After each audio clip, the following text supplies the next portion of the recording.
Kell on 18.01, hakkame pihta Elva linnavolikogu 28. septembri istungiga.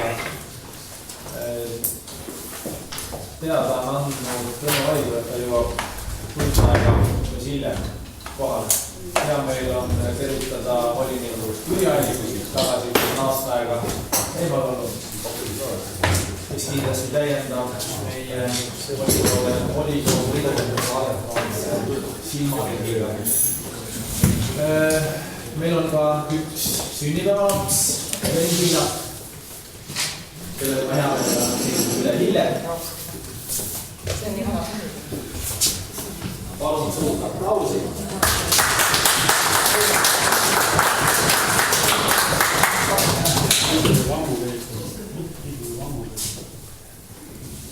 Päevakorras on 9 päevakorrapunkti ja